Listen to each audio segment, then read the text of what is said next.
grupo de científicos acaba de demostrar algo que contradice todo lo que creíamos. Los componentes mágicos de la leche materna no son solo para bebés. No es ciencia ficción, es el viaje épico de los HMOs en el cuerpo de un adulto. From the lab, the truth is forged. For every question. Bienvenidos a The Professor, el podcast de ciencia para científicos no tan convencionales. The Professor. The Professor. Las implicaciones de este descubrimiento son absolutamente transformadoras. Hoy vamos a realizar una inmersión anatómica profunda, siguiendo paso a paso el rastro de estas moléculas que se conocen científicamente como oligosacáridos de la leche humana o HMOs por sus siglas en inglés. Exacto. La misión de este análisis profundo es seguir a estos compuestos a lo largo de todo el tracto gastrointestinal adulto, porque, al revisar la investigación, resulta evidente que su función real es hackear nuestra biología de unas maneras muy sofisticadas. Es un viaje fascinante, especialmente porque plantea un enigma evolutivo monumental, digamos. Tenemos un azúcar complejísimo que el cuerpo humano ni siquiera tiene la capacidad de digerir por completo. Ajá, y ahí está lo raro. ¿Cómo es posible que algo que parece un simple desperdicio metabólico termine siendo una de las herramientas más poderosas para nuestra salud celular? Claro, es que rompe con todas las reglas biológicas que aprendimos. Pero para entender la magnitud de este hallazgo, pongamos un poco de contexto anatómico inicial. Sabemos que la leche humana contiene 3 componentes sólidos principales. Sí, y siempre se asumió que todos servían para nutrir al recién nacido, exclusivamente para eso. Históricamente, así fue. El enfoque siempre estuvo en la lactosa, que es para la energía rápida, y en los lípidos, que ayudan al desarrollo cerebral.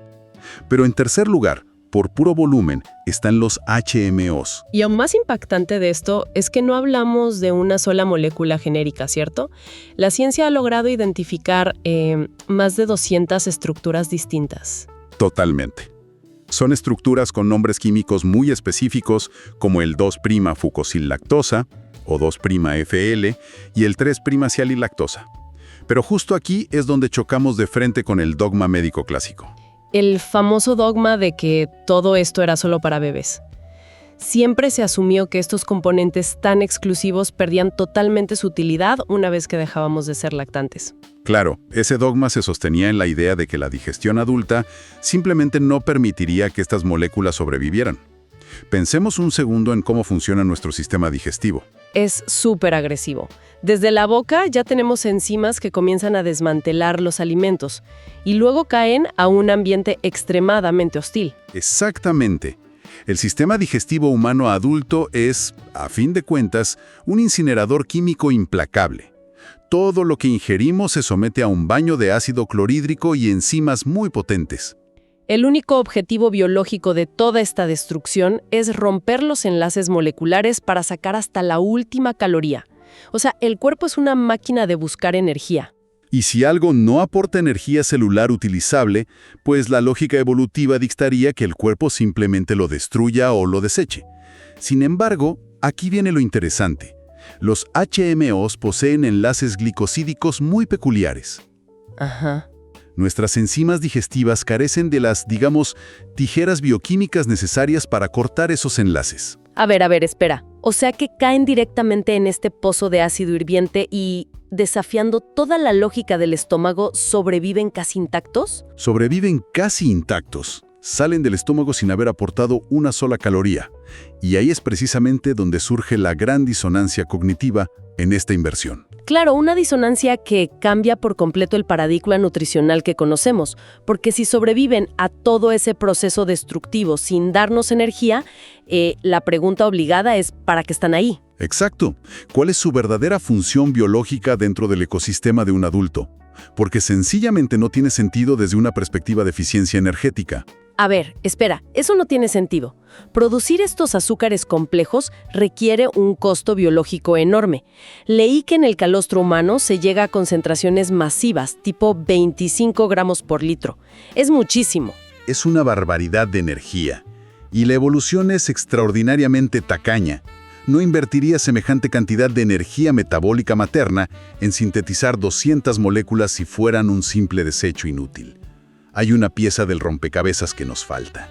Y al revisar los estudios de esta inversión, me di cuenta de que esa pieza cambia las reglas del juego. La gran revelación es que los HMOs no están diseñados para alimentar directamente al ser humano. Así es. Su función principal no es calórica, sino puramente táctica y defensiva. Operan como armas inmunológicas y moduladores prebióticos de una precisión altísima. ¡Wow! O sea, no son alimento celular, son reguladores del entorno. Interactúan de manera específica en cada región anatómica por la que pasan. Van modificando el comportamiento de microorganismos y células epiteliales. Es un trabajo de fondo impresionante. Pero si no se absorben para darnos energía, eso significa que van haciendo este trabajo de hackeo biológico mientras descienden por la oscuridad de nuestro sistema. Precisamente.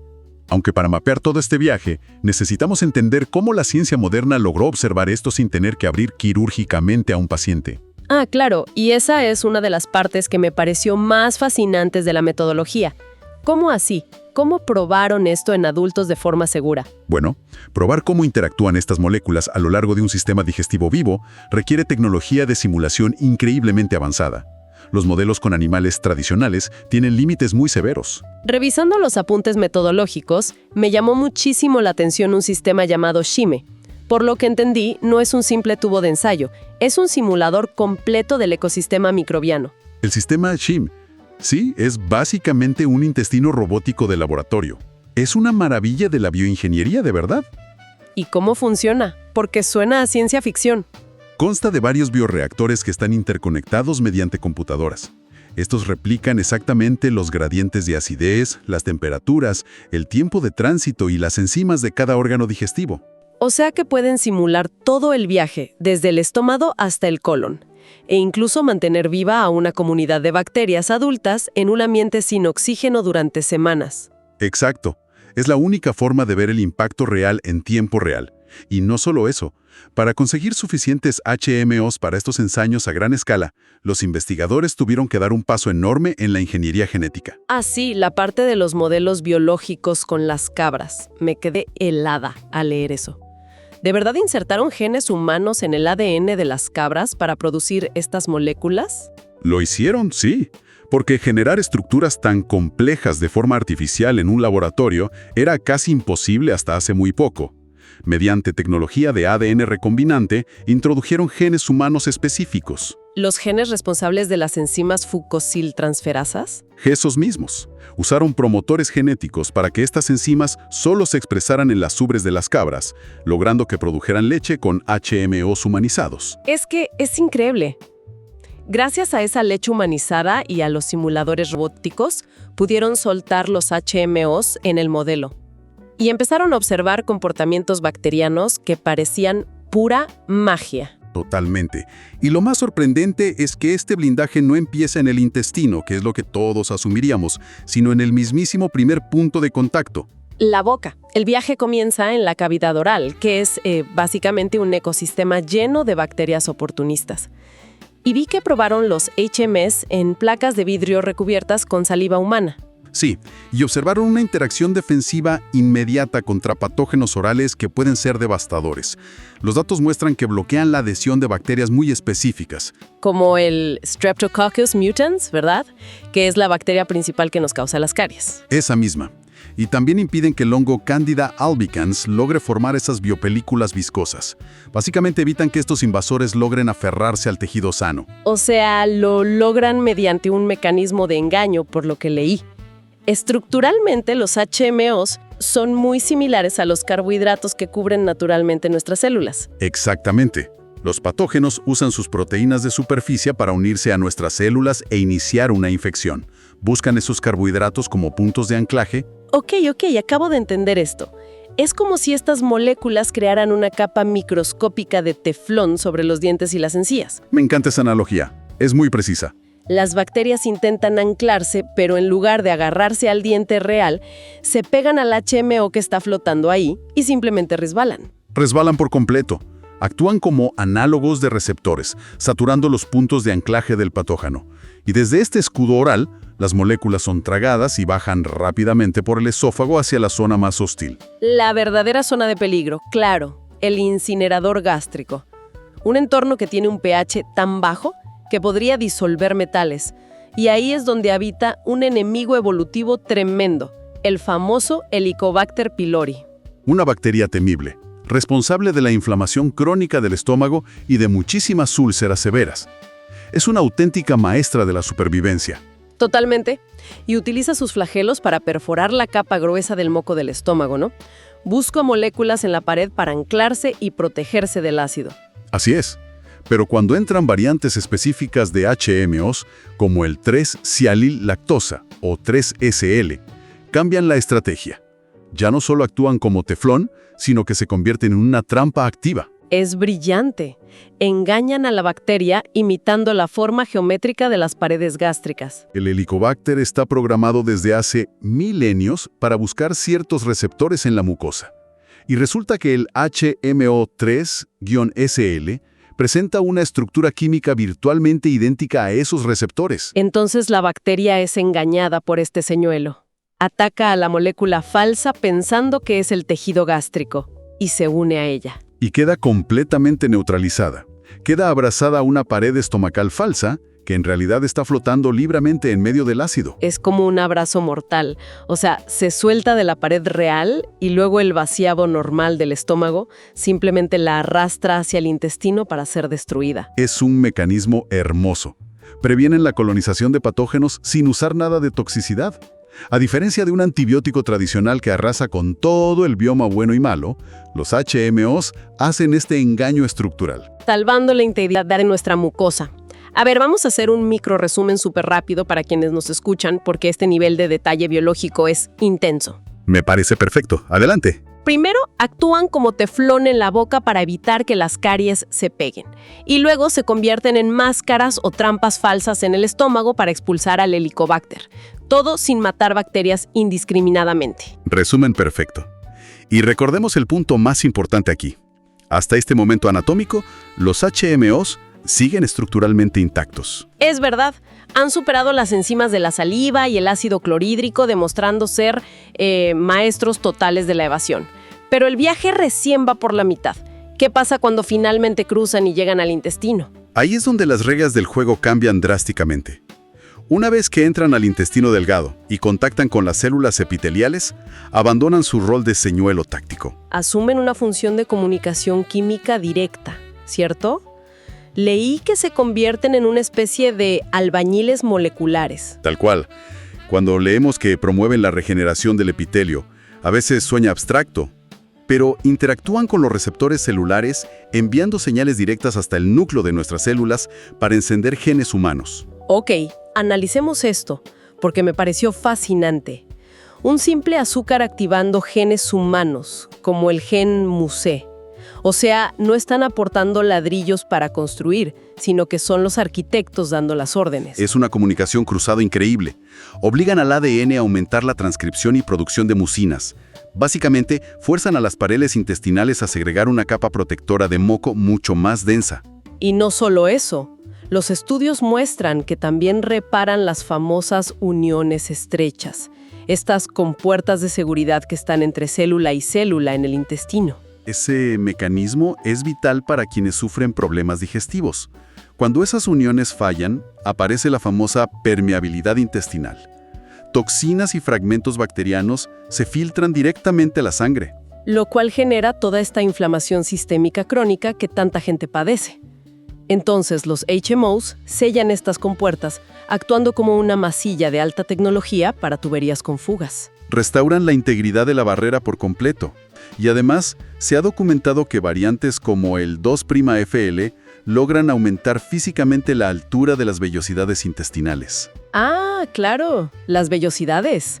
Esas pequeñas proyecciones en forma de dedos que atrapan todos los nutrientes de la comida. Al alargarlas, aumentan el área de absorción. Exacto. O sea, aunque los HMOs en sí mismos no nos den calorías, optimizan toda nuestra arquitectura intestinal para que aprovechemos mejor los nutrientes del resto de nuestra comida diaria. ¡Wow! Sellan grietas, construyen barreras de moco protector y maximizan la absorción. Y después de toda esta remodelación espectacular, las moléculas continúan bajando hacia el ecosistema más denso del cuerpo. Al intestino grueso, el colon. Un bioreactor oscuro donde habitan billones de bacterias compitiendo ferozmente por cualquier recurso energético. Y aquí su función vuelve a transformarse, ¿no? Pierden ese rol de barrera y finalmente se convierten en alimento de lujo. Pero alimento para las bacterias, no para nosotros. Son un superprebiótico, pero uno muy especial. Porque arrojar nutrientes indiscriminados en un ecosistema tan poblado podría generar una fermentación totalmente descontrolada. Claro, esa sería la consecuencia de tomar un prebiótico común y corriente. Pero los HMOs en el colon son hiperselectivos. Ese es el secreto. Evolutivamente están diseñados con enlaces químicos que la gran mayoría de las bacterias del intestino simplemente no pueden digerir ni romper. Es un festín exclusivo. Funciona como un sistema de llaves de seguridad. Y por lo que revisamos, solo ciertas bacterias súper beneficiosas, como las del género Bifidobacterium, tienen las enzimas exactas para abrir la cerradura. Las enzimas glucosidasas. Así es. Es una ingeniería biológica perfecta. Se convierten en un fertilizante inteligente que solo hace crecer las rosas floridas de nuestro intestino, matando de hambre a la maleza. Me encanta esa analogía visual. Y al metabolizar este alimento VIP, estas bifidobacterias generan subproductos que son revolucionarios para nuestra salud general. Allí entramos en el territorio de los ácidos grasos de cadena corta, como el famoso butirato y el acetato. El beneficio real es cosechar los químicos que estas bacterias buenas excretan al torrente sanguíneo. Especialmente el butirato, ¿cierto? Entiendo que es la fuente de energía preferida de las células que recubren el colon. Les da combustible para regenerarse rápidamente. Les da combustible, reduce el estrés oxidativo y, lo más crítico, apaga de forma drástica las señales inflamatorias a nivel local en la pared del colon. Pero fíjate, aquí es donde me detuve a pensar en la onda expansiva. Si estas bacterias están bombeando potentes antiinflamatorios hacia la sangre, el impacto no se queda solo en el estómago o el colon. Ni mucho menos. La sangre distribuye estas moléculas por todo nuestro organismo, llevándonos a una frontera científica interesantísima, el eje intestino-cerebro. Ah, el eje intestino-cerebro. Pero, ¿cómo funciona ese mecanismo a nivel anatómico? Porque entiendo que los químicos viajan por la sangre, pero ¿cómo logran alterar los procesos cognitivos? Bueno, estos ácidos grasos de cadena corta tienen la capacidad única de cruzar la barrera hematoencefálica. Una vez que entran al cerebro, actúan como moléculas neuroactivas. O sea, estimulan los nervios directamente. Sí, también estimulan físicamente las terminaciones del nervio vago, que es la autopista principal de información entre el sistema digestivo y nuestras redes neuronales. Es como si las bacterias desde la oscuridad del colon enviaran mensajes químicos urgentes a nuestro cerebro. Y vi que la literatura médica asocia esto con mejoras en la plasticidad sináptica. Totalmente, especialmente con el HMO2FL. Hay datos en lactantes que muestran diferencias medibles en el desarrollo cognitivo, la memoria y la maduración cerebral. Ok, eso suena contraintuitivo y necesito tirar del freno de emergencia aquí mismo. Me pongo en mi rol de escéptica por un momento. Me parece muy sano. Adelante. A ver, un momento. Porque todo esto está empezando a sonar a que encontramos la píldora mágica para todos los males de la humanidad, desde tapar caries hasta hacernos más inteligentes. Hay que poner los frenos. Es crucial adoptar esa postura, la verdad. Aunque la evidencia preclínica es muy fuerte, la extrapolación clínica hacia adultos sanos presenta limitaciones severas. Para empezar, revisando las fuentes, una enorme proporción de estos datos tan asombrosos sobre la boca o el estómago vienen de placas de Petri, in vitro, simuladores o pruebas con ratones. Ningún tubo de ensayo es igual a un humano estresado. 100% de acuerdo. El salto de un ratón a un ser humano a menudo destruye muchas hipótesis brillantes. Además, todavía no existen dosis definitivas comprobadas para adultos sanos. Y tampoco podemos ignorar los resultados mixtos. Por ejemplo, el ensayo clínico en humanos donde probaron el 3-SL contra el Helicobacter pylori. Los resultados estuvieron súper lejos de ser una victoria rotunda. Es un gran ejemplo de nuestras limitaciones actuales. El ensayo demostró que el HMO logró reducir levemente la carga del patógeno, sí, pero como monoterapia falló por completo en erradicar la infección de forma definitiva. Exacto. O sea, nos demuestra que no es una alternativa mágica a los antibióticos cuando hay una patología seria y activa. Sirve como terapia de apoyo, pero no es magia. Y el debate sobre el impacto en el cerebro es todavía más complejo y resbaladizo. Gran parte de estos estudios que vinculan los HMOs con el desarrollo cerebral son estudios observacionales. Y ya sabemos que correlación no implica causalidad. Que unos niños consuman esto y muestren mejor memoria no prueba irrefutablemente que sea solo por la molécula. Afirmar causalidad directa requeriría ensayos clínicos masivos a larguísimo plazo, y es muy audaz suponer que ese impacto cerebral infantil se va a traducir en mejor memoria o inteligencia en un adulto ya formado. Es un balde de agua fría científica que necesitamos para mantener la rigurosidad. Sin embargo, e incluso reconociendo todas estas limitaciones importantes, el potencial de modular nuestro microbioma de forma tan táctica sigue siendo tremendo. Es inmenso. Y el verdadero punto de inflexión para el futuro es que la industria biotecnológica ha logrado eludir el mayor obstáculo de todos, que era depender de la leche humana para investigar. Cierto. La síntesis comercial. Entiendo que gracias a la fermentación microbiana ya no necesitan usar leche real, ¿verdad? Exactamente. Están utilizando levaduras y bacterias modificadas en bioreactores gigantescos para producir copias idénticas del 2'-FL y el LNT a gran escala industrial. Son versiones bioidénticas. Y con esa producción a gran escala, leí que ya están haciendo ensayos clínicos reales en adultos que sufren de síndrome de intestino irritable. Y los datos preliminares de esos estudios son interesantísimos. Muestran que la suplementación en adultos reduce drásticamente los síntomas y la inflamación, mejorando dramáticamente la calidad de vida. Lo fascinante aquí es que estamos tomando un código evolutivo que tiene millones de años de perfeccionamiento durante la lactancia, para rediseñarlo y ponerlo, digamos, en el café matutino de un adulto estresado. Es extraer la máxima tecnología de protección de la etapa más temprana de la vida para reparar los daños de nuestra vida adulta moderna.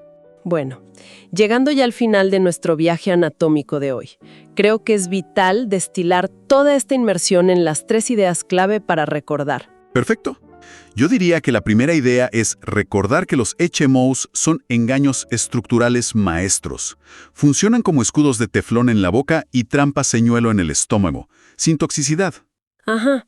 La segunda clave es que al llegar a los intestinos son reparadores genéticos y superprebióticos selectivos.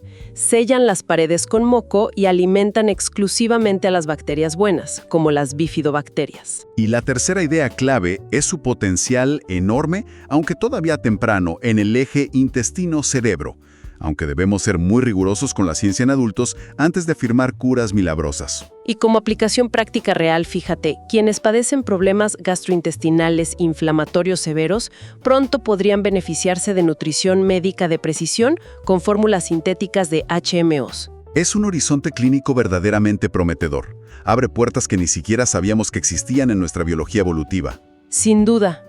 Y para despedirnos, me gustaría dejar a quienes nos escuchan hoy con una pregunta, una especie de bomba mental para pensar. A ver, adelante.